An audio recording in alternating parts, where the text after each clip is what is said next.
Hello friends, आज की इस वीडियो में हम डिस्कस करेंगे पाठ्य योजना के बारे में। तो देखिए, आज का हमारा लेसन प्लान है कक्षा 7 के लिए। ठीक है, कक्षा 7 के लिए हमारा पाठ्य योजना है।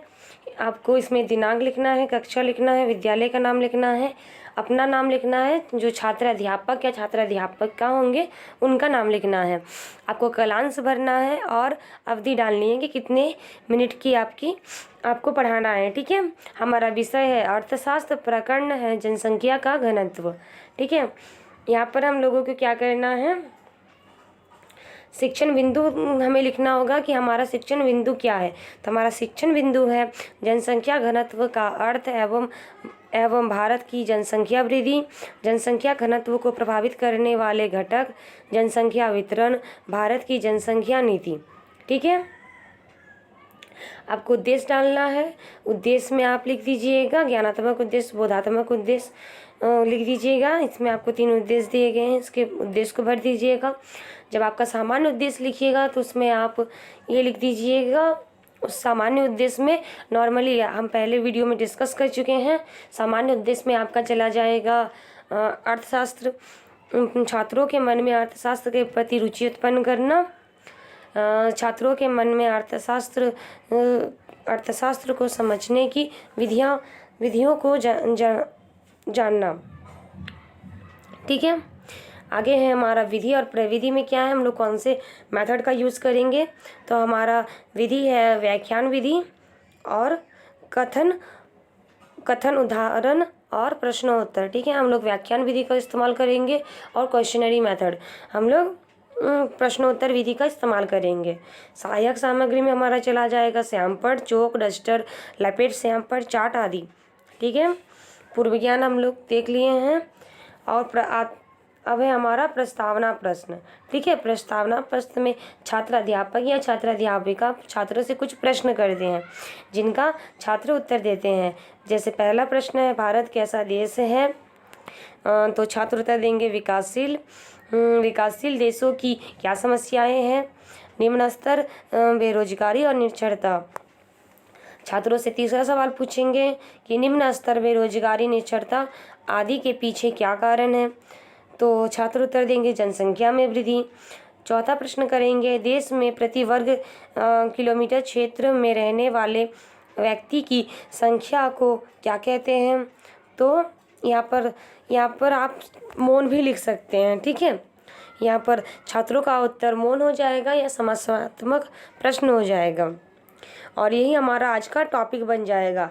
उद्देश्य कथन में आ जाएगा, आज हम आपको जनसंख्या घनत्व के अर्थ, प्रभावित करने वाले घटक, जनसंख्या वितरण, जनसंख्या नीति के विषय में बताएंगे। ठीक है, आइए अब आगे आते हैं हम लोग।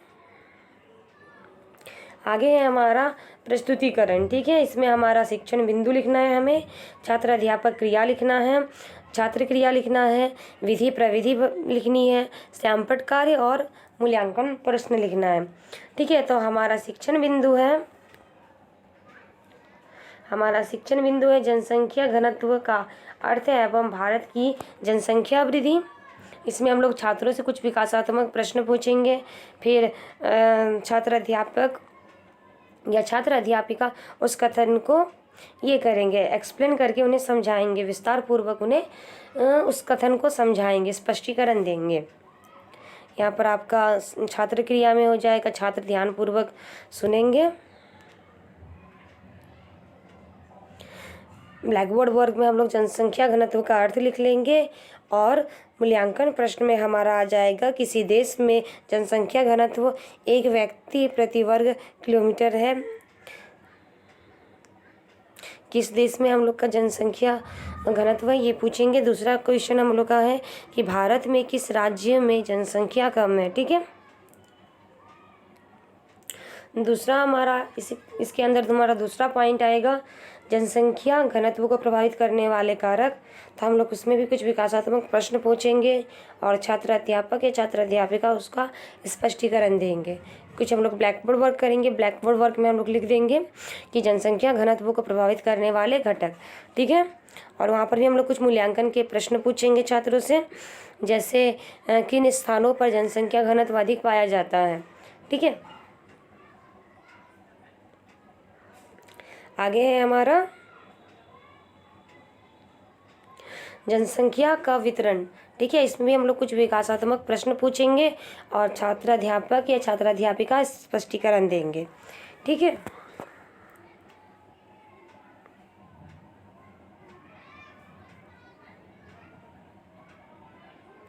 जनसंख्या का वितरण पे अभी हम लोग देख लेते हैं। यहाँ पर हम लोग का ब्लैक बोर्ड वर्क में हम लोग भारत में जनसंख्या वितरण के 1-2 पॉइंट्स को दिखा देंगे जो हमें श्यामपट्ट वर्क में लिखना होता है। हमारा चौथा पॉइंट है भारत की जनसंख्या नीति।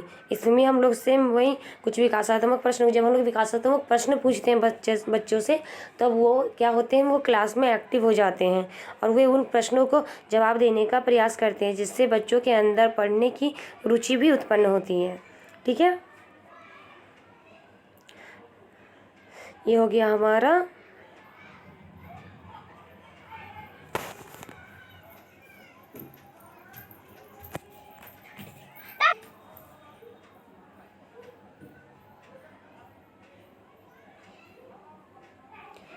श्यामपट्ट सारांश में कुछ है, उसके बाद हम लोग लिखेंगे पुनरावृत्ति प्रश्न और गृह कार्य करेंगे। ठीक है, इसी के साथ हमारा यह पाठ्य योजना समाप्त होती है। चलिए मिलते हैं हम लोग के नेक्स्ट लेसन प्लान को लेकर। आपको इकोनॉमिक्स के और भी लेसन प्लान चाहिए तो हमारे चैनल को लाइक एंड सब्सक्राइब करें।